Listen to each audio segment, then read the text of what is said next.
Bonjour, bienvenue sur la Voix de Morgane. J'espère que vous allez bien.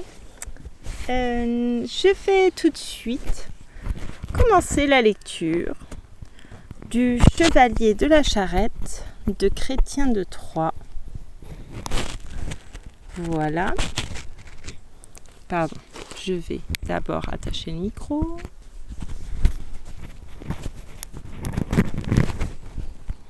Voilà.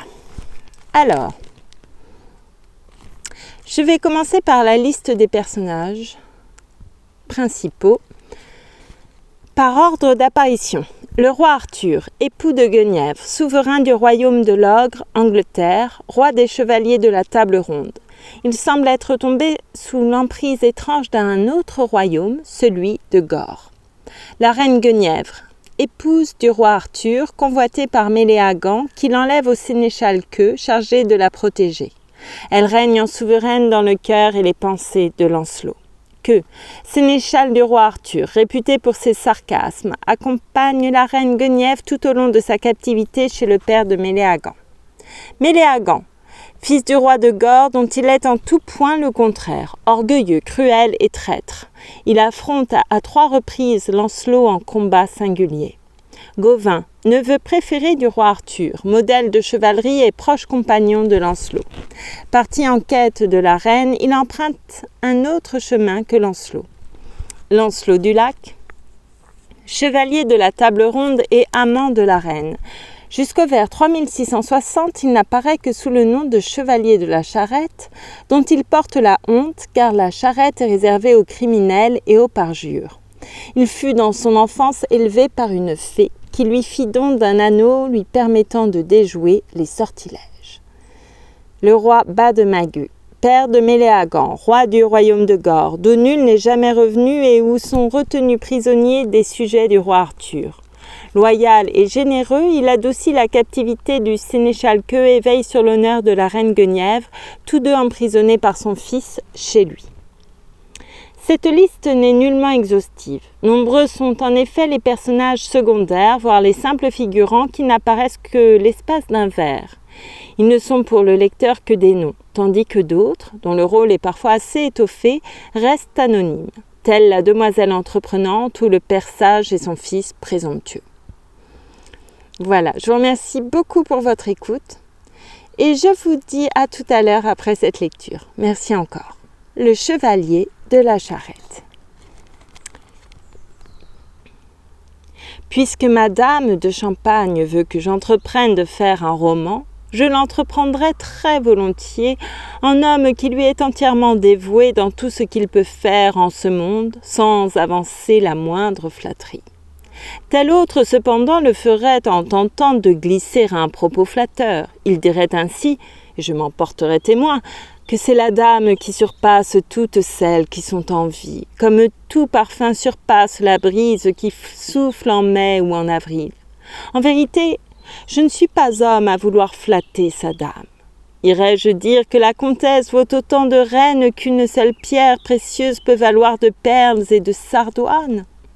Certes non, je ne dirais rien de tel, même si c'est vrai, que je le veuille ou non, mais je dirais qu'en cette œuvre, son commandement fait son œuvre bien mieux que ma sagesse ou mon travail. Chrétien commence son livre à propos du chevalier de la Charrette. La matière et le sens lui sont donnés par la comtesse, et lui, il y consacre sa pensée, sans rien ajouter d'autre que son travail et son application. Un jour de l'Ascension, nous dit-il, le roi Arthur avait tenu sa cour avec tout le lustre et la beauté qu'il souhaitait, comme il convenait à un roi. Après le repas, le roi ne bougea pas et ne s'éloigna pas de ses compagnons. Il y avait dans la salle quantité de nobles. La reine y était présente, et avec elle, me semble-t-il, maintes belles dames courtoises habiles à parler en langue française. Queux avait fait le service des tables et il mangeait avec les connétables. Comme Queux était assis pour manger, voici qu'arrive à la cour un chevalier soigneusement équipé et tout armé de pied en cap. Dans cette tenue, le chevalier parvint devant le roi, à l'endroit où il était assis au milieu de ses fidèles. Sans le saluer, il lui dit « Roi Arthur, je retiens prisonniers des chevaliers, des dames, des jeunes filles qui sont de ta terre et de ta compagnie, mais je ne t'apporte pas de leurs nouvelles dans l'intention de te les rendre. Au contraire, je veux te dire et te faire savoir que tu n'as pas la force ni la richesse grâce auxquelles tu pourrais les ravoir. Sache-le bien, tu mourras sans jamais pouvoir leur venir en aide. Le roi répond qu'il doit le supporter puisqu'il ne peut y remédier, mais il en est peiné douloureusement. Alors, de toute évidence, le chevalier veut s'en aller. Il fait demi-tour sans plus s'attarder devant le roi, et il parvient à la porte de la salle. Mais il ne redescend pas les marches, il s'arrête et de là, il ajoute « Roi, s'il se trouve à ta cour un seul chevalier à qui tu ferais assez confiance pour oser lui donner la charge de conduire la reine à ma suite dans ce bois là-bas où je vais, je m'engage à l'y attendre et à te rendre tous les prisonniers qui vivent en exil sur mes terres, s'il est capable de la conquérir contre moi et s'il réussit à la ramener. » Ils furent nombreux dans la grande salle à l'entendre, et la cour en fut tout alarmée. La nouvelle parvint aux oreilles de Queue, en train de manger avec les hommes de service. Il laisse alors son repas, s'en vient droit au roi et se met à lui dire sur le ton de la colère « Roi, je t'ai servi très longtemps avec fidélité et loyauté. Aujourd'hui, je prends congé de toi. Je vais m'en aller et je ne serai plus jamais à ton service. Je n'ai plus la moindre envie de te servir dorénavant. » Le roi est affligé parce qu'il entend. Cependant, dès qu'il retrouve la parole, il s'empresse de lui dire « Est-ce pour de bon ou pour rire ?» Et que de lui répondre « Cher roi, mon seigneur, je ne suis pas présentement d'humeur à rire, c'est pour de bon que je prends congé et sans vous demander pour mes services d'autres avantages ou récompenses. C'est ainsi, ma décision est prise de m'en aller sur le champ. » « Est-ce de colère ou par fâcherie, dit le roi, que vous voulez partir ? Sénéchal, restez à la cour selon votre habitude et soyez sûr que je n'ai rien en ce monde que je ne vous donne sur l'heure pour vous voir rester. »« Sire, fait-il, c'est inutile. Je n'en ferai rien, même pour une mesure d'or très pure chaque jour. » Voilà le roi au désespoir. Il s'est approché de la reine. « Madame, dit-il, vous ne savez pas ce que me demande le sénéchal ? De pouvoir partir. Il dit, je ne sais pourquoi, qu'on ne le verra plus à ma cour. Ce qu'il ne veut pas faire pour moi sur votre prière, il le fera aussitôt. Allez le voir, ma chère amie, puisqu'il ne daigne pas rester pour moi, suppliez-le de rester pour vous. Jetez vous-même à ses pieds, car je n'aurai plus jamais de joie si je perdais sa compagnie. » Le roi envoie alors la reine voir le sénéchal, et elle y va. Elle le trouva avec les autres. Quand elle arriva devant lui, elle lui dit « Que me voici très contrariée après ce qu'on m'a dit de vous. On m'a raconté, et cela me désole, que vous voulez quitter le roi. D'où vous vient cette idée? Qu'avez-vous en tête? Je ne vous en tiens pas pour raisonnable ni pour courtois, comme à l'accoutumée. Je vous prie de rester, c'est ma volonté. Que je vous en prie, restez. » « Madame, fait-il, de grâce, il ne saurait être question que je reste. » Et la reine continue de le supplier, ainsi que tous les chevaliers ensemble, que lui répond qu'elle se dépense absolument en pure perte. Et la reine, de toute sa hauteur, se laisse tomber à ses pieds. Que la prie de se relever, mais elle dit qu'elle n'en fera rien. Elle ne se lèvera pas avant qu'il lui ait accordé ce qu'elle veut. Alors que lui a fait la promesse de rester, à condition que le roi lui accorde par avance ce qu'il voudra et qu'elle-même en fasse autant. Que dit-elle? Quoi que ce soit, nous vous l'accorderons, lui et moi. Mais maintenant, venez, allons lui dire que dans ces conditions, vous restez. Et que s'en va avec la reine.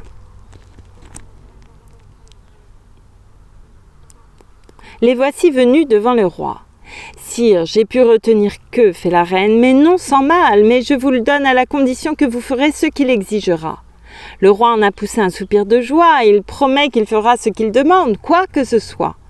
« Sire, fait-il, apprenez donc ce que je veux et quelle est la promesse que vous m'avez faite. Je me félicite vraiment si je l'obtiens de votre bonté. C'est la reine que je vois ici que vous avez accepté de remettre entre mes mains. Nous irons à la suite du chevalier qui nous attend dans la forêt. » Le roi est mécontent. Pourtant, il l'investit de cette mission car il n'a jamais manqué de parole, mais il le fit avec tristesse et à contre-cœur, comme on le voyait bien à son visage. La reine aussi fut consternée, et tous au palais disent que cette requête de Queue n'était qu'orgueil, insulte et déraison. Le roi prend alors la reine par la main et lui dit « Madame, fit-il, sans conteste, il vous faut aller avec Queue. » Eh bien, dit celui-ci, donnez-la-moi, n'ayez donc pas la moindre crainte, je saurai bien la ramener saine et sauve et toute joyeuse. Le roi la lui remet et il l'emmène. Derrière eux sortent tous les autres et il n'y en a pas un seul qui ne soit très inquiet. Apprenez que le sénéchal a mis ses armes et qu'on amena au milieu de la cour son cheval. Un palefroid se tenait à côté, en tout point digne d'une reine. La reine vient au palefroid, qui n'était ni rétif ni ombrageux. Morne et triste, tout en soupirant, la reine monte et elle dit tout bas pour qu'on ne l'entende pas. « Ami, si vous le saviez, jamais, j'en suis sûre, vous ne me laisseriez, sans vous y opposer, emmener d'un seul pas. » Elle a cru le dire tout bas, mais le comte Guinable l'entendit. Tandis qu'elle montait, il était près d'elle. À son départ, la douleur fut si grande chez tous ceux et celles qui la voyaient qu'on eût dit qu'elle fut morte et mise en bière. On ne croit pas que de sa vie elle en revienne jamais. Ainsi, dans son orgueil, le sénéchal l'emmène-t-il là où l'autre l'attend. Mais personne, en dépit du chagrin, ne pensa à les suivre. Monseigneur Gauvin dit enfin au roi, son oncle, en confidence, « Sire, quelle inconscience que d'avoir agi ainsi, et je m'en étonne, mais si vous suivez mon conseil, pendant qu'ils sont tout près encore, nous pourrions aller, vous et moi, après eux, avec ceux qui voudront venir. Je ne pourrais, quant à moi, m'empêcher de partir immédiatement à leur suite. Il ne serait pas convenable de ne pas les pourchasser, au moins jusqu'à ce que nous apprenions ce qu'il adviendra de la reine et comment qu'eux se conduira. » « Hélas, cher neveu, fait le roi, comme vous parlez en homme d'honneur, puisque vous en prenez l'initiative, donnez donc l'ordre qu'on sorte les chevaux, qu'on leur mette freins et selles, et qu'il n'y ait plus qu'à partir. Voici qu'on amène les chevaux, avec leur harnais et leurs selles. Le roi monte le premier, puis monseigneur Gauvin, puis tous les autres, à qui mieux. Chacun voulut être de la partie. Mais chacun le fit à sa guise. Certains y allèrent en armes, bon nombre d'autres étaient désarmés. Monseigneur Gauvin portait son armure. Il fit de plus conduire par 2 écuyers 2 destriers. Tandis qu'ils approchaient ainsi de la forêt, ils en voient sortir le cheval de queue qu'ils ont reconnu. Ils ont aussi vu que les rênes de la bride étaient toutes les 2 coupées. Le cheval venait tout seul, l'étrivière tachée de sang, et à l'arrière de la selle, l'arçon brisé était en triste état. Personne ne s'en réjouit. On se fait des signes, on se donne du coude. Bien loin devant toute la troupe, monseigneur Gauvin chevauchait. Il n'a guère tardé à voir venir un chevalier au pas sur un cheval épuisé de fatigue, à bout de souffle et tout en eau. Le chevalier a salué monseigneur Gauvin le premier, lequel le salue à son tour. Le chevalier s'est arrêté en reconnaissant monseigneur Gauvin. Il lui a dit « Seigneur, ne voyez-vous pas que mon cheval est tout en eau et dans un état tel qu'il n'est plus d'aucun secours ? Je crois que ces 2 destriers sont à vous. Je vous prierai donc, en vous promettant de vous rendre pareil service, de bien vouloir me prêter ou me donner l'un d'eux, n'importe lequel. » L'autre lui dit « Choisissez donc parmi les 2 celui qu'il vous plaît. » Mais lui, dans le grand besoin où il est, n'alla pas chercher le meilleur, ni le plus beau, ni le plus grand. Il préféra bondir sur celui qu'il trouva le plus près de lui, pour aussitôt le lancer au galop, laissant là le sien qui tombe mort tant il l'avait ce jour-là fatigué, tourmenté et surmené. Le chevalier, sans jamais s'arrêter, pique des 2 à travers la forêt et, derrière, monseigneur Gauvin le poursuit dans une chasse acharnée qui le mena jusqu'en bas d'une colline. Après avoir fait bien du chemin, il retrouva mort le cheval qu'il avait donné au chevalier et il vit le sol tout piétiné par des chevaux et tout autour un amas de lances et d'écus brisés.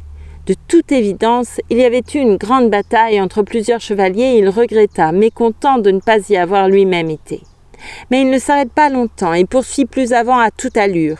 Il lui arriva enfin de revoir le chevalier à pied et seul, tout en armes, le aume lacé, l'écu à son cou, l'épée ceinte au côté.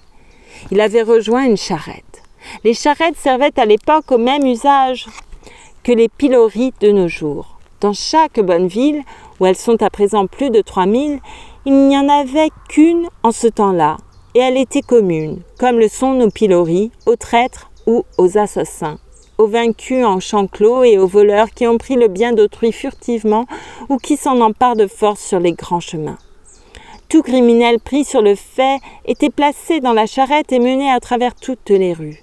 Il était exclu de toutes les dignités, il n'était plus écouté à la cour ni accueilli avec honneur ou dans la joie. C'est en raison de l'ignominie de ces charrettes qu'on inventa le dicton « Quand charrette verra et rencontrera, faites sur toi le signe de croix et pense à Dieu pour qu'il ne t'arrive malheur. » Le chevalier à pied, sans lance, s'approche derrière la charrette. Il voit un nain sur les limons, qui tenait en bon charretier une longue baguette à la main, et le chevalier dit au nain « Nain, au nom du ciel, dis-moi donc si tu as vu passer par ici madame, la reine. » L'infâme nain, cette sale engeance, n'a pas voulu lui en donner des nouvelles, mais s'est contenté de lui dire « Si tu veux monter sur la charrette que je conduis, tu pourras savoir d'ici demain ce que la reine est devenue. » Il poursuit aussitôt son chemin sans plus l'attendre. Avant d'y monter, le chevalier eut 2 pas d'hésitation. Ce fut là son malheur. Pour son malheur, il eut honte d'y bondir aussitôt, et il s'en trouvera bien puni à son gré. Mais raison qui s'oppose à amour lui dit qu'il se garde de monter. Elle lui fait la leçon et lui enseigne à ne devoir rien entreprendre qui lui vaille honte ou blâme. Raison qui ose lui dire cela ne règne pas dans son cœur, mais seulement sur sa bouche. Mais amour, qui est enclos dans son cœur, lui commande vivement de monter aussitôt dans la charrette. Amour le veut, il y bondit, sans se soucier de la honte, puisqu'amour le veut et l'ordonne. Quant à monseigneur Gauvin, il se met au galop pour rejoindre la charrette. En y trouvant ainsi le chevalier, il est au comble de l'étonnement. Puis il dit au nain « Parle-moi de la reine, sais-tu quelque chose ?» Le nain répond « Si tu te hais autant que ce chevalier, ici même assis, monte avec lui si tu en as envie, et je t'emmènerai avec lui. » Quand monseigneur Gauvin l'entendit, il estima que c'était pure folie et il refusa de le faire. Ce serait perdre honteusement au change que d'échanger un cheval contre une charrette. « Mais va toujours où tu voudras, dit-il, où tu iras, là j'irai. » Ils se mettent alors en route, l'un à cheval, les 2 autres en charrette, et ils prennent ensemble le même chemin. Bien après Vêpres, ils parvinrent à un château. Ce château, sachez-le, était aussi puissant que beau. Ils entrent tous les 3 par une porte. La vue du chevalier qu'on transporte dans la charrette saisit les gens d'étonnement. Mais loin de parler à voix basse, ils se mettent à le huer tous, petits et grands, les vieillards comme les enfants, à grands cris parmi les rues. Le chevalier s'entend dire bien des injures et des paroles de mépris. Tous demandent « À quel supplice livrera-t-on ce chevalier? Sera-t-il écorché vif ou bien pendu, noyé ou brûlé sur un bûcher d'épines? Dis-nous, nain, dis, toi qui le traînes, de quel crime l'a-t-on trouvé coupable? Est-il convaincu de vol? Est-ce un assassin ou un vaincu en champ clos ?» Et le nain continue de se taire, il ne répond absolument rien. Il conduit le chevalier là où il doit loger. Gauvin suit toujours le nain en direction d'une tour sise en un lieu qui donnait de plein pied du côté de la ville.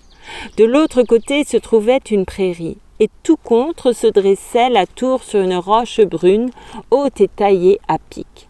Derrière la charrette, Gauvin entre à cheval à l'intérieur de la tour. Dans la salle, ils ont rencontré une très élégante demoiselle. Il n'y avait pas plus belle dans le pays.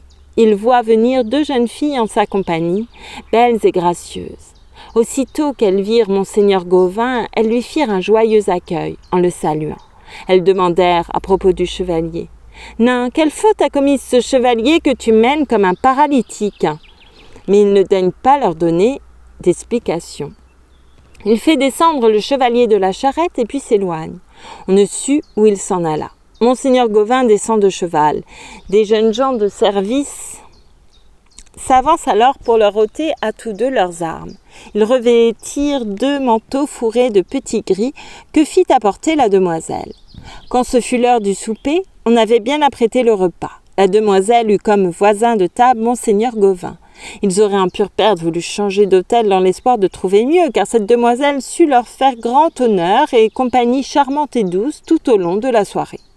Après qu'ils eurent beaucoup veillé, on leur prépara 2 lits hauts et longs au milieu de la salle, tout près d'un autre qui était encore plus beau et plus somptueux, car, ainsi que le comte l'affirme, on y trouvait tout l'agrément qu'on pourrait imaginer dans un lit.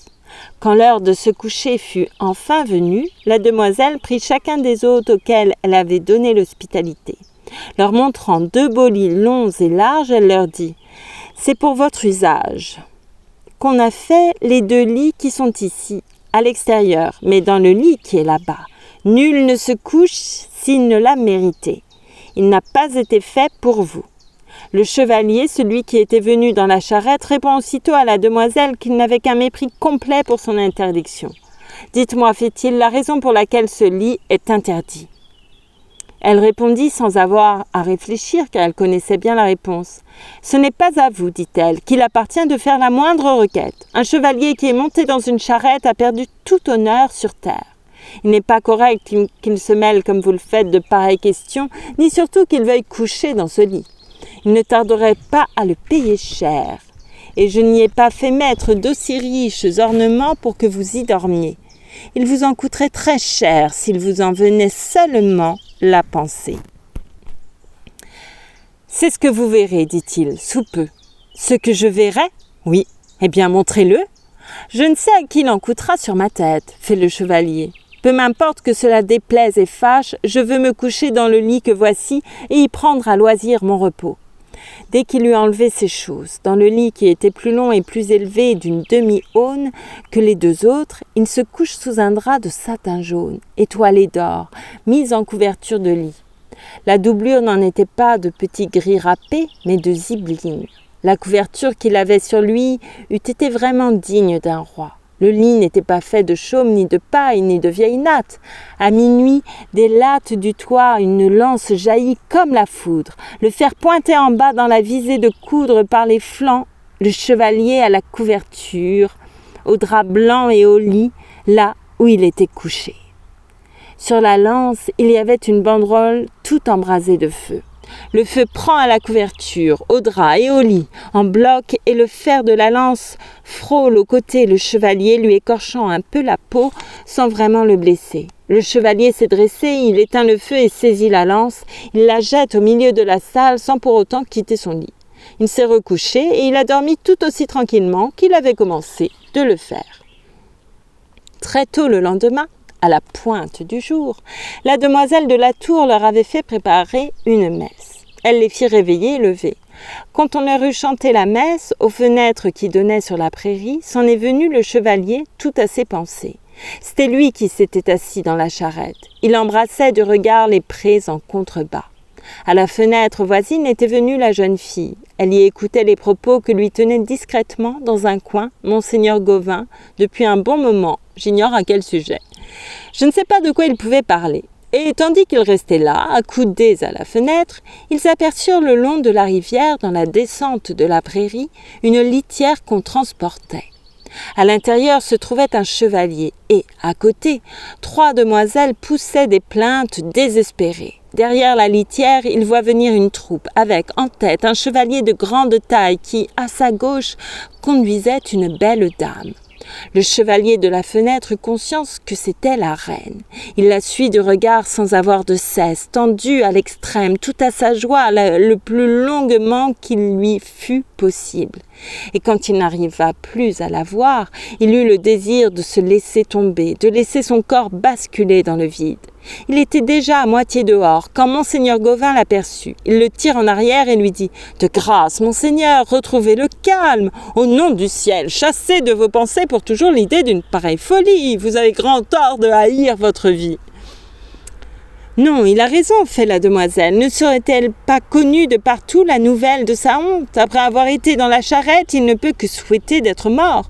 Vivant, il aurait moins de valeur que mort. Sa vie est désormais vouée à la honte et au mépris et au malheur. » Les chevaliers réclamèrent alors leurs armes, puis s'armèrent. La demoiselle eut à cette occasion un geste très courtois, digne et généreux. Car après s'être bien gaussée du chevalier et l'avoir raillé, elle lui fit don d'un cheval et d'une lance en signe de paix et d'amour. Les chevaliers, en gens courtois et bien élevés, ont pris congé de la demoiselle et ils l'ont saluée, puis ils s'en vont par là où ils virent aller la troupe. Ils gagnèrent cette fois la sortie du château sans que personne les interpellât. Rapidement, ils s'en vont par là où ils avaient vu passer la reine.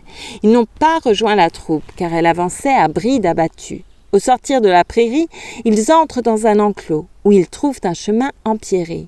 Ils ont poursuivi à travers la forêt jusque vers la première heure du jour. C'est alors qu'ils ont, à un carrefour, rencontré une demoiselle. Ils l'ont tous les deux saluée et chacun l'a pris avec instance de leur dire, si elle le sait, où est emmenée la reine. Elle répond en femme avisée en leur disant « Si je jugeais vos promesses suffisantes, je saurais bien vous mettre sur la voie, dans le bon chemin, et je vous dirais le nom du pays et du chevalier qui l'emmène, mais il faudrait se donner bien de la peine si on voulait entrer dans ce pays. Que de souffrances avant d'y être !»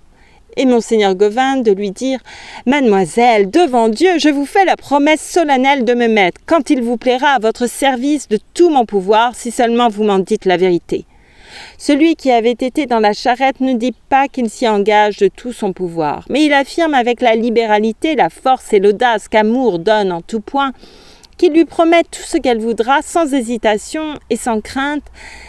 Il s'en remet à sa volonté seule. « Je vous le dirai donc, fait-elle. » La demoiselle leur raconte alors ceci. Pardon, je ne sais pas où mettre ce micro. Voilà. En vérité, mes seigneurs, c'est Méléagant, un chevalier de grande force et de très haute taille, le fils du roi de Gore, qui l'a prise. Il l'a conduite dans le royaume dont ne revient nul étranger, contraint qu'il est de rester au pays en servitude et en exil. Et eux, de nouveau, lui demandent « Mademoiselle, où est cette terre? Où pourrons-nous en trouver le chemin ?» Elle répond « Vous allez le savoir, mais vous y trouverez, apprenez-le, nombre d'obstacles et d'inquiétants mauvais pas. Car il n'est pas facile d'y entrer sans l'autorisation du roi. Bademagu est le nom du roi. On peut toutefois entrer par 2 voies très périlleuses, par 2 passages terrifiants. L'un se nomme le pont dans l'eau, parce que le pont est sous l'eau, et il y a sous le pont jusqu'au fond autant d'eau qu'il y en a au-dessus, ni moins par ici, ni plus par là. Le pont est exactement au milieu, et il n'a qu'1,5 pied de large et juste autant d'épaisseur. C'est le nom de régal qu'il vaut mieux refuser. C'est le genre de régal qu'il vaut mieux refuser. C'est pourtant le moins périlleux des 2. Mais il y a nombre d'aventures que je passe sous silence dans l'intervalle. L'autre pont est encore pire, il est bien plus périlleux. Jamais personne ne l'a franchi. Il est aussi tranchant qu'une épée. C'est pourquoi tout le monde l'appelle le pont de l'épée. Je vous ai dit la vérité autant que je puis le faire. Et eux de lui redemander ensuite « Mademoiselle, daignez-nous enseigner les chemins ?» Et la demoiselle répond « Voici le chemin qui mène droit au pont sous l'eau, et voilà celui qui va droit au pont de l'épée. » C'est alors que le chevalier, celui de la charrette, a dit « Monseigneur, je vous donne de bon cœur le choix. De ces 2 voies, prenez l'une et que l'autre me revienne de plein droit. Prenez celle que vous préférez. » En vérité, fait monseigneur Gauvin, les 2 passages sont l'un comme l'autre très périlleux et pénibles. Dans ce choix, je peux me tromper, je ne sais trop où est le bon parti. Mais il serait indigne d'hésiter. Puisque vous m'offrez le choix dans cette alternative, j'opterai pour le pont sous l'eau. C'est donc à moi qu'il revient d'aller, sans autre débat, au pont de l'épée, fait l'autre, et je m'y accorde. C'est le moment pour eux 3 de se séparer. Ils se sont recommandés l'un l'autre à Dieu du fond du cœur. Comme elle les voit s'en aller, elle leur dit « Chacun de vous me doit en retour un don, à ma convenance, à l'heure où je choisirai de le prendre. Gardez-vous bien de l'oublier. » « Ce ne sera pas le cas, non vraiment, douce amie, » disent tous 2 les chevaliers. Chacun s'en va alors de son côté. Et celui de la charrette est pris dans ses pensées comme un être sans force ni défense vis-à-vis d'amour qui le gouverne. Et dans ses pensées, il en vient au point où il perd toute notion de lui-même. Il ne sait plus s'il est ou s'il n'est pas. Il n'a plus souvenir de son nom. Il ne sait s'il est armé ou non. Il ne sait où il va. Il ne sait d'où il vient. Toute chose s'est effacée de sa mémoire, hormis une seule. Et pour celle-là, il a mis toutes les autres en oubli. À celle-là seule, il pense si fort qu'il n'entend, ne voit ni n'écoute rien. Cependant, son cheval l'emporte avec rapidité sans prendre des détours par le meilleur et le plus droit des chemins. Il fait tant et si bien que d'aventure il la conduit dans une lande. Dans cette lande, il y avait un gué et, de l'autre côté, se tenait armé un chevalier qui montait la garde. Il avait avec lui une demoiselle, venue sur un palefroid. L'heure de nonne était bien passée déjà, sans que le chevalier se soit lassé de ses pensées ni qu'il les ait quittées. Le cheval aperçoit la belle au clair du gué et sa soif était grande. Il court vers l'eau dès qu'il la voit, mais l'homme qui était de l'autre côté s'est écrié « Chevalier, je suis le gardien du gué, je vous en fais défense !» Le chevalier n'écoute pas, il n'a pas entendu. Ses pensées y ont fait obstacle. Cependant, son cheval s'était lancé au plus vite, en direction de l'eau. Le gardien du gué lui crie de l'ôter de là. « Laisse le gué, tu feras mieux, car ce n'est pas par là qu'on passe. » Et il jure sur son cœur et ses entrailles qu'il ira l'attaquer s'il y entre. Le chevalier continue de penser sans l'entendre, et son cheval, brusquement quittant la terre ferme, saute dans l'eau et commence à boire avidement. L'autre dit qu'il va le payer. Ni l'écu ni le haubert qu'il a sur lui ne pourront le protéger. Il lance alors son cheval au galop, puis le pousse au grand galop et vient le frapper au point de l'abattre tout à plat au beau milieu du gué qu'il lui avait interdit. Dans une même chute, on volait en l'air la lance et l'écu qu'il portait au cou. Au contact de l'eau, il sursaute. Tout secoué, il se lève d'un bond comme s'il se réveillait. Il entend, il voit, il s'étonne. De qui peut venir le coup qu'il a reçu? C'est alors qu'il a vu le chevalier. « Vassal, lui cria-t-il, pourquoi m'avez-vous frappé? Dites-le-moi, alors que je ne vous savais pas devant moi et que je ne vous avais causé aucun tort. » « Si, ma parole, c'était le cas, fait l'autre. Ne comptais-je donc rien à vos yeux quand je vous défendis le gué par 3 fois en criant encore plus fort que je pus? Vous avez bien entendu le défi, fait-il, à 2 reprises au moins, si ce n'est 3. Et pourtant vous y êtes entré contre mon gré. Je vous avais bien dit que je vous attaquerais, sitôt que je vous verrais dans l'eau. » Le chevalier répond alors. « Au diable qui jamais vous vit ou qui vous entendit, s'agirait-il même de moi? Il se peut bien, mais j'étais dans mes pensées que vous m'ayez interdit le gué. Mal vous en aurez pris, sachez-le, de l'avoir fait si seulement je pouvais vous tenir d'une main par le frein. » L'autre répond. « Et qu'arriverait-il? Tu pourras sur le champ me tenir par le frein si tu oses m'y prendre. Je n'estime pas plus qu'une poignée de cendres ta menace ni ton orgueil. »« Je ne cherche pas mieux, lui répondit-il. Advienne que pourra, je voudrais déjà te tenir ainsi. » Le chevalier s'avance alors jusqu'au milieu du gué et lui le saisit par la rêne, de la main gauche et par la cuisse de la main droite, et le secoue et le tire et le serre tellement fort que l'autre gémit car il a l'impression qu'il lui arrache tout entière la cuisse du corps. Il le supplie de le laisser en ajoutant « Chevalier, si tu veux te battre avec moi d'égal à égal, prends ton écu et ton cheval, ta lance et joute contre moi. » « Je n'en ferai rien, ma parole, répond-il, car je crois que tu t'enfuirais sitôt que je t'aurais lâché. » En l'entendant, l'autre en eut grand honte. Il a répliqué « Chevalier, monte sur ton cheval sans inquiétude. Je te donne loyalement ma parole de ne pas fuir ni m'esquiver. Tu m'as humilié, j'en ai du dépit. » Et lui de répondre une fois encore « J'aurai d'abord la garantie de ton serment. Je veux que tu me fasses le serment de ne pas fuir ni t'esquiver, de ne pas me toucher ni t'approcher de moi avant de me voir en selle. Je suis déjà bien généreux de te laisser quand je te tiens. » L'autre en a fait le serment, car il n'en peut. Mais, une fois assuré de sa parole, il rattrape son écu et sa lance qui flottaient au long du gué et commençait à glisser sur l'eau déjà très loin, en aval. Puis il revient prendre son cheval. Quand il l'eut pris et fut en selle, il saisit l'écu par ses courroies et met sa lance en arrêt sur l'arçon. Ils foncent alors l'un sur l'autre de toute la vitesse de leurs chevaux. Celui qui devait défendre le gué est le premier à porter l'attaque. Il le frappe avec une telle violence que sa lance d'un seul coup est mise en pièces. Mais le coup qu'il reçoit en retour l'expédie dans le gué, tout à plat, au fond de l'eau qui se referme sur lui. Son adversaire recule et descend de cheval, car il pensait bien pouvoir prendre en chasse 100 autres pareils et les pousser devant lui. Il sort du fourreau son épée d'acier, et l'autre se lève d'un bond, tire la sienne, toute flamboyante et bonne, et ils viennent l'un contre l'autre au corps à corps. Ils mettent en avant leurs écus où resplendit l'or, et ils s'en couvrent. Les épées sont à l'ouvrage, sans avoir de repos ni de cesse. Ils n'ont pas peur de se donner des coups terribles. La bataille en vient au point qu'en est rempli de honte le cœur du chevalier de la charrette. C'est, se dit-il, mal s'acquitter de la dette, ne pas être à la hauteur de la tâche entreprise que de mettre aussi longtemps à conquérir un seul chevalier.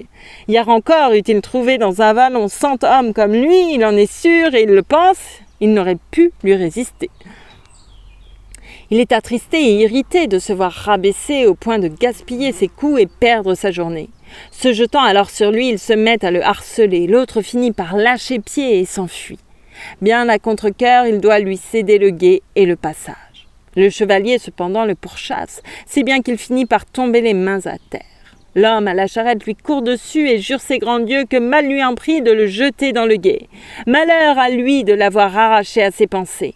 La demoiselle qui avait amené le chevalier avec elle a bien entendu les menaces. Très effrayée, elle le supplie de renoncer pour elle à le tuer. Il le tuera sans faute, répond-il, il ne peut pour elle faire grâce à qui lui infligea une si grande honte. Il vient sur lui, l'épée à nu, et l'autre, gagné par la peur, lui dit « Pour l'amour de Dieu et pour moi, accordez-lui la grâce que moi aussi je vous demande. » « Dieu me pardonne, répond-il, si grave que soit le tort qu'on m'ait pu faire, jamais je n'ai refusé à qui me demandait grâce, pour l'amour de Dieu, de la lui accorder pour Dieu comme il se doit la première fois. Je te l'accorderai aussi, car je ne dois pas te la refuser puisque tu me l'as demandé. Mais d'abord promets-moi de te rendre, quand je t'en sommerai, prisonnier là où je voudrais. » L'autre, lui, en fit serment, mais il lui en coûte. De nouveau, la demoiselle dit « Chevalier, dans ta générosité, puisque tu lui as accordé la grâce qu'il t'a demandée, si tu as jamais délivré quelqu'un de prison, libère-le aussi pour moi. Proclame-le pour moi, quitte de sa prison, et je m'engage, le moment venu, à t'en rendre, selon mes forces, le don qu'il te plaira. » Il y a une petite bête sur le micro. Non, s'il te plaît.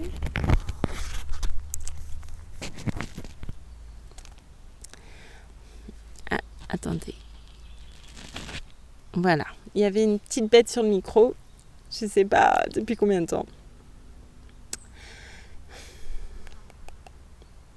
Il sut alors qui elle était aux propos qu'elle avait tenus. Et le prisonnier lui est rendu libre. Elle est remplie de honte et de gêne, car elle a l'impression qu'il la reconnaît. Elle aurait voulu qu'il n'en fût rien, mais le voilà déjà parti. Les deux autres le recommandent à Dieu et demandent à prendre congé. Il le leur accorde et il poursuit son chemin jusque bien après l'heure des vêpres, lorsqu'il rencontra, venant à lui, une demoiselle gracieuse et belle et très élégante dans sa tenue. La demoiselle le salue en femme honnête et bien apprise et il répond « Que Dieu vous donne santé et joie, mademoiselle. » Elle, à son tour, « Monseigneur, tout près d'ici, ma demeure est prête pour vous accueillir si vous avez décidé d'y venir, mais je vous héberge à la condition que vous vous couchiez avec moi. Je vous en fais ainsi l'offre et le don. » J'en connais plus d'un qui, pour cette offre-là, lui aurait 1000 fois rendu grâce. Mais il s'est rembruni et sa réponse fut tout autre. « Mademoiselle, pour votre hospitalité, je vous remercie. Je l'apprécie grandement. Mais si vous le voulez bien, laissons-le coucher. Je pourrais bien m'en dispenser. » « Vous n'aurez rien de moi autrement, dit la jeune femme. Y perdrais-je les yeux ?» Et lui, faute de mieux, s'accorde à tout ce qu'elle veut. Mais d'accepter, son cœur se brise. Quand la seule idée suffit à le blesser, que de tristesse en vue à l'heure du coucher. Que d'orgueil, que de peine y trouvera la demoiselle qui l'emmène. Mais peut-être l'aime-t-elle tant qu'elle ne voudra pas l'en déclarer quitte. Après qu'il l'eut assuré de faire son bon plaisir entièrement, elle l'emmène dans un enclos, le plus beau qu'on pût voir jusqu'en Thessalie, enserré tout autour par de hauts murs et par une eau profonde. Aucun homme à l'intérieur, sinon celui qu'elle amenait. Elle avait fait pour son séjour bâtir bon nombre de belles chambres, avec une grande salle très vaste. En longeant une rivière, ils ont chevauché jusqu'à l'habitation. Pour leur livrer passage, on avait abaissé un pont-levis. Franchissant le pont, ils sont entrés, ils ont trouvé grande ouverte la salle que recouvrait un toit de tuiles. Par la porte restée ouverte, ils pénètrent à l'intérieur et voient une table recouverte d'une grande et large nappe. Dessus, on avait déjà apporté les mets et disposé les chandelles toutes allumées dans leur chandelier et les hanapes en argent doré avec 2 pots remplis, l'un de vin de mûre, l'autre d'un capiteux vin blanc. À côté de la table, au bout d'un banc, ils trouvèrent 2 bassins remplis d'eau chaude pour se laver les mains et à l'autre bout, ils ont trouvé une serviette joliment ouvrée, belle et blanche, pour les essuyer. À l'intérieur, ils n'ont eu l'occasion de voir ni jeunes gens, ni serviteurs, ni écuyers. Le chevalier ôte son écu de son cou et le suspend à un crochet. Il prend sa lance et la pose en haut d'un support. Il saute aussitôt à bas de son cheval comme la demoiselle du sien. Le chevalier a apprécié qu'elle n'ait pas voulu attendre qu'il vienne l'aider à descendre. À peine fut-elle descendue, la voici qui, sans plus tarder, court jusqu'à une chambre et lui apporte pour l'en revêtir un manteau court de fine écarlate. La salle n'était point sombre. Au dehors, pourtant, brillaient déjà les étoiles, mais il y avait là tant de chandelles torses et épaisses qui brûlaient que la clarté était bien grande. Quand elle lui attachait à son cou le manteau, elle lui a dit « Mon ami, voici l'eau et la serviette, personne n'est là pour vous la donner, car en ces lieux vous ne voyez que moi. Lavez-vous les mains, puis asseyez-vous sitôt qu'il vous plaira, à votre guise. L'heure est venue et le repas attend, comme vous pouvez le constater. » Il se lave les mains et va s'asseoir très volontiers, tout à son gré. Elle-même s'assoit à côté de lui. Ils mangèrent et burent de compagnie jusqu'au moment de se lever de table. Quand ils eurent quitté la table, la jeune fille dit au chevalier « Monseigneur, allez dehors vous distraire si vous n'y voyez pas d'inconvénient, et vous y resterez seulement, s'il vous plaît, jusqu'au moment où vous penserez que je pourrai m'être couché. N'en ayez pas de déplaisir, car il sera alors temps de me rejoindre si vous voulez me tenir vos engagements. » Et il répond « Je vous tiendrai mes engagements et je reviendrai quand je croirai le moment venu. » Il s'en va dehors et s'attarde un long moment au milieu de la cour, mais, pour finir, il lui faut revenir car il doit lui tenir sa promesse. Retournant sur ses pas, il entre dans la salle, mais celle qui veut être son amie n'était plus là. Il ne la trouve pas. Ne la trouvant pas, ne la voyant pas, il dit « Où qu'elle soit, je la chercherai jusqu'à ce que je la tienne. » Il se met en quête sans plus tarder, en raison des accords passés. Entré dans une chambre, il entend une jeune femme qui poussait de hauts cris. C'était celle précisément avec qui il devait se coucher. Il aperçoit alors une autre chambre dont la porte est ouverte. Il s'avance par là et droit devant lui, il a le spectacle de la demoiselle renversée par un chevalier qui la tenait en travers du lit, amplement retroussée. Elle qui, dans son esprit, ne doutait pas qu'il viendrait à son secours, criait d'une voix aiguë « À l'aide, chevalier, toi qui es mon hôte! Si tu ne me débarrasses pas de cet homme sur moi, je ne trouverai personne pour le faire, et si tu ne te portes vite à mon secours, il me déshonorera sous tes yeux. C'est bien toi seul qui dois te coucher avec moi comme tu en as donné l'assurance. Celui-ci va-t-il donc faire sa volonté de moi sous tes yeux et me forcer? Ah, noble chevalier, ne faiblis pas, viens au plus vite à mon secours. » Il voit de quelle façon ignominieuse l'autre tenait la demoiselle dénudée jusqu'au nombril. Il est rempli de honte et mal à l'aise de les voir nus l'un contre l'autre.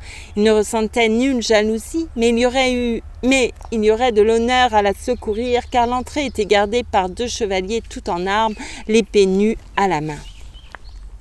4 serviteurs se tenaient derrière, munis chacun d'une hache, capable de trancher en 2 une vache à travers l'échine aussi aisément qu'une racine de genévrier ou de genêt. Le chevalier s'arrête sur le seuil en se disant « Que faire, mon Dieu?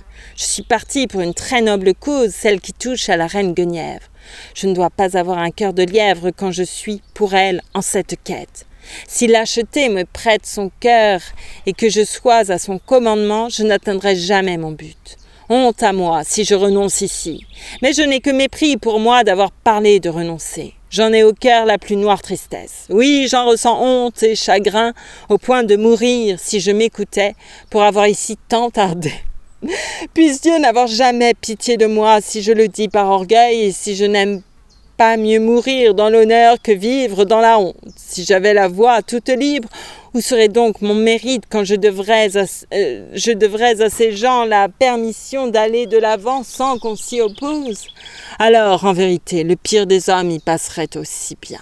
Et j'entends cette malheureuse qui ne cesse de m'implorer et qui me somme de tenir ma promesse en me faisant les plus honteux reproches. Il s'approche aussitôt de la porte, risque à l'intérieur la tête et le cou, en levant les yeux vers le faîte, et voit s'abattre les 2 épées. Il se dérobe en arrière, sans qu'il soit possible aux chevaliers de retenir leurs coups, qu'ils ont si violemment portés qu'en heurtant le sol des épées, ils les ont toutes 2 mises en pièces. Lui, les voyant ainsi brisés, à moins de respect pour les haches, il n'a plus la même crainte des autres. Il se jette au milieu, frappant du coude un serviteur, ensuite un autre, les deux qu'il a trouvés le plus près, jouant des coudes et des bras, il les jette au sol tout à plat. Le troisième l'a raté, mais le quatrième attaquant lui assène un coup qui lui fend le manteau et la chemise, et au plus près de l'épaule glisse au ras de la peau toute blanche, faisant goutte à goutte couler le sang. Mais sans le moindre temps d'arrêt, sans se plaindre de sa blessure, il poursuit à plus grandes enjambées, pour agripper enfin par les tempes celui qui cherchait à forcer son hôtesse. Il a bien l'intention, avant de s'en aller, de s'acquitter de sa promesse. Bon gré mal gré, il le remet debout.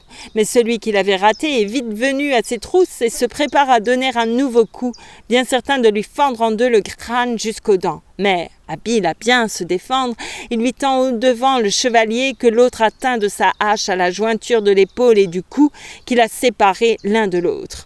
Puis il se saisit de la hache qui lui arrache vivement des mains en lâchant l'homme qu'il tenait car il lui fallait se défendre. Les chevaliers et les trois porteurs de haches accourent en effet vers lui en lui livrant un assaut féroce. Mais avec souplesse, d'un bond, il se place entre le lit et la paroi en s'écriant « Allez-y, tous sur moi, seriez-vous 36 quand je suis ainsi retranché, vous aurez avec qui vous battre, vous n'entamerez pas mes résistances. » La jeune femme qui le regarde faire dit alors « Sur mes yeux, vous n'avez rien à craindre désormais là où je serai. » Sur le champ, elle a renvoyé les chevaliers et les serviteurs, et tous quittent alors les lieux sans attendre ni discuter. La demoiselle a ajouté « Monseigneur, vous avez bien assuré ma défense face à tous ceux de ma maison. Venez maintenant, je vous emmène. » Ils s'en vont dans la salle, se tenant par la main, mais ils le faisaient sans plaisir, car il se serait fort bien passé d'elle. Un lit était préparé au milieu de la salle. Rien n'en avait sali les draps, ils étaient blancs, amples et fins. La couche n'était pas garnie de menu paille, les couvertures n'en étaient pas rugueuses. On avait étendu sur la couche un couvre-lit composé de 2 brocards. La demoiselle vient s'y coucher, mais sans ôter sa chemise. Il a, quant à lui, entrepris non sans peine de retirer ses chausses et de se mettre nu. Il ne pouvait éviter une sueur d'angoisse, mais cependant, dans son angoisse même, la parole donnée brise sa résistance. Mais le force-t-on à le faire? C'est tout comme. Force lui est en effet d'aller se coucher avec la demoiselle. La parole donnée l'en met à demeure. Sans la moindre hâte, il se couche. Mais il ne retire pas plus sa chemise qu'elle n'avait retiré la sienne. Il se garde avec soin de toucher à elle. Il préfère s'écarter d'elle, coucher sur le dos sans dire un mot, tel un frère convers à qui la règle interdit la parole, quand il est allongé dans son lit. Il a le regard fixe, sans tourner les yeux vers elle, ni ailleurs. Il est incapable de lui faire bon visage. Pourquoi donc? Le cœur n'y est pas. Elle était belle pourtant et pleine de charme, mais ce qui est si charmant pour tout un chacun est sans attrait ni plaisir pour lui, car le chevalier n'a qu'un cœur. Et encore n'est-il pas à lui, il l'a déjà confié à autrui. Il ne peut donc le prêter ailleurs. Le sien s'est tout entier fixé en un seul lieu, comme le veut amour qui gouverne tous les cœurs. Tous? Non, mais ceux qui ont son estime. Il doit en être d'autant plus fier, celui dont amour daigne être le maître. Amour avait en telle estime le cœur de celui-ci qu'il régnait sur lui mieux que sur tout autre, et il le rendait si fier que je ne veux en rien le blâmer s'il renonce à ce qu'amour lui défend, pour ne tendre que là où amour veut. La jeune femme comprend et voit qu'il est sa compagnie, qu'il s'en passerait volontiers et ne souhaite lui demander aucune faveur, car il ne cherche pas à la toucher. Elle lui dit « Ne vous fâchez pas, monseigneur, si je m'en vais d'ici. J'irai me coucher dans ma chambre et vous vous en sentirez mieux. Vous ne prenez pas, je crois, grand plaisir à vous distraire en ma compagnie. Ne trouvez pas discourtois que je vous dise ma pensée. Passez maintenant la nuit à vous reposer, car vous m'avez si bien tenu l'engagement que vous avez pris que je n'ai pas le droit de vous demander plus. Laissez-moi vous recommander à Dieu. Je m'en vais. » Elle se lève alors sans que le chevalier s'en afflige. C'est bien volontiers qu'il la laisse aller, comme quelqu'un qui est tout entier l'ami d'autrui. La demoiselle s'en aperçoit bien et le constate. Arrivée dans sa chambre, elle se couche toute nue en se disant à elle-même « Depuis que pour la première fois j'ai connu un chevalier, je n'en ai pas vu un seul qui pût valoir à mes yeux le tiers d'un denier angevin, par comparaison avec celui-ci. car je crois pouvoir deviner qu'il entend viser à si grandes choses que jamais chevalier n'osa entreprendre de plus périlleuses ou de plus pénibles. Que Dieu lui accorde d'en venir à bout. » Alors elle ferma les yeux et dormit jusqu'aux premières lueurs du jour. Sitôt que pointe l'aube, elle s'éveille et se lève. Le chevalier s'éveille lui aussi, puis il s'habille, se prépare et s'arme sans attendre d'aide.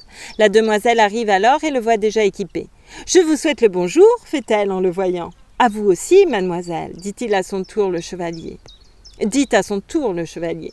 Il ajoute qu'il lui tarde qu'on lui ait sorti son cheval. La jeune femme le lui fait amener en disant « Monseigneur, je m'en irai avec vous un bon bout de chemin si vous étiez assez hardi pour m'emmener et que vous m'escortiez selon les us et coutumes qui furent bien avant nous établis au royaume de l'ogre. » Les coutumes et les droits voulaient en ce temps-là que tout chevalier venant à rencontrer seul une demoiselle ou une jeune fille ne lui aurait pas plus manqué d'égard qu'il ne se fût tranché la gorge s'il tenait à garder son renom.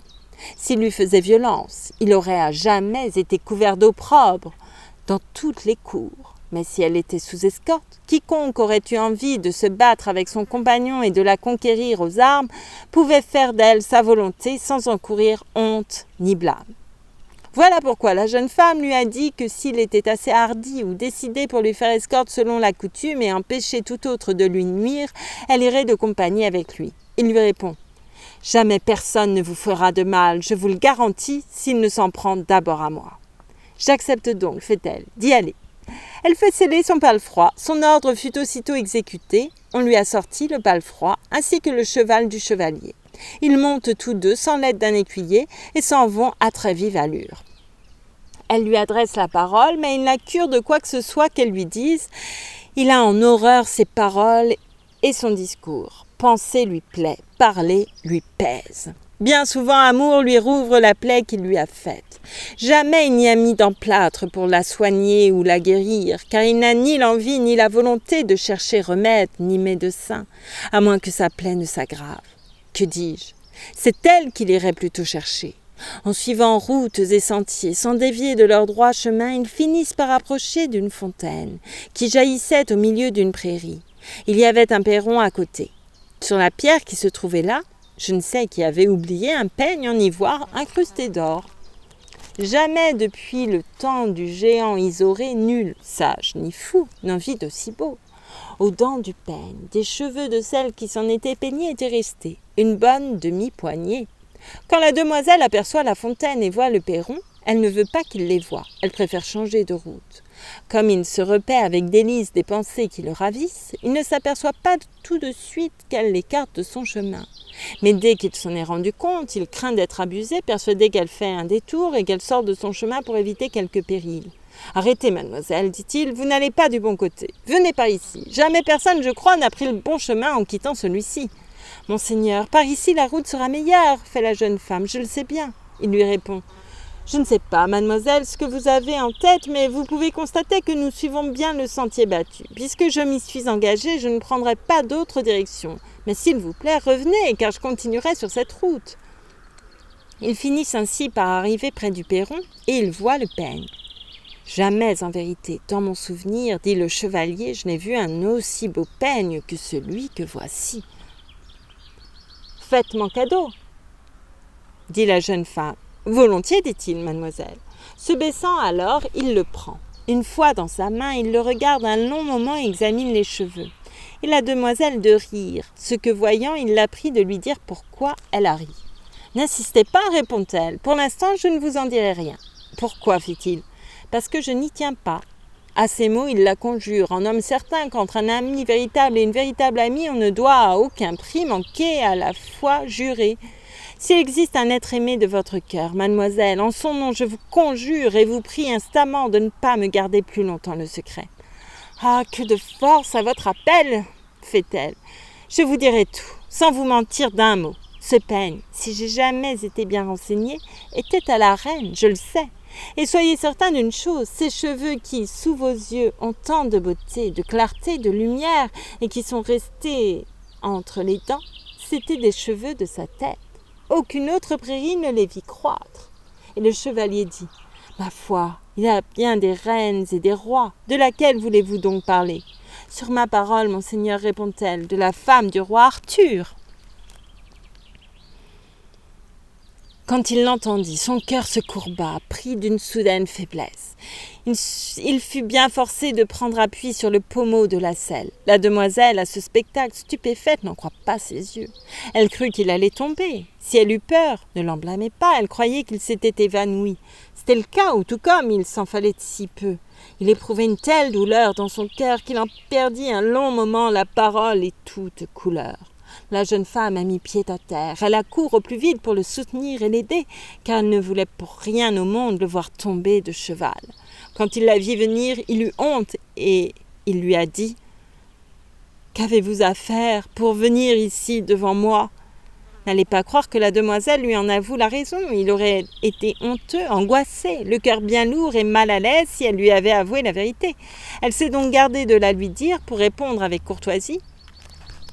« Monseigneur, je suis venue chercher ce peigne, c'est pourquoi j'ai mis pied à terre. Il m'a fait tellement envie que j'ai cru ne jamais le tenir assez tôt. » Comme il s'accorde à ce qu'elle ait le peigne, il le lui donne, mais il en retire les cheveux délicatement sans qu'un seul casse. Jamais personne ne verra de ses yeux accorder tant d'honneur à une chose, car il leur voue une adoration.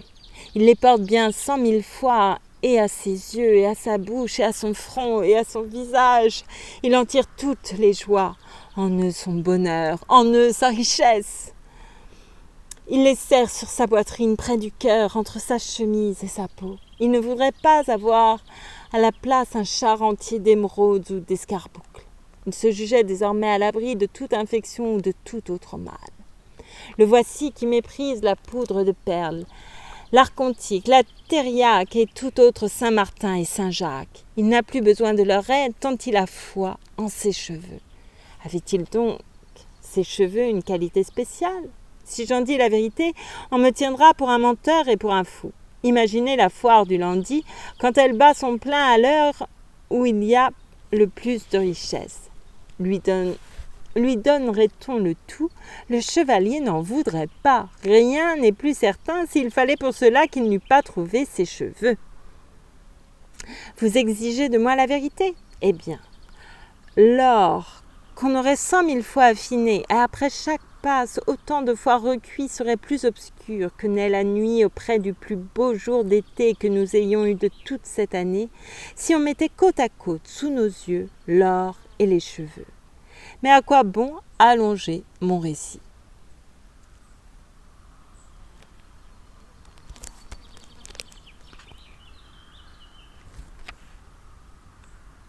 Et je crois que je vais m'arrêter là pour cette première lecture du Chevalier de la Charrette. Je regarde juste...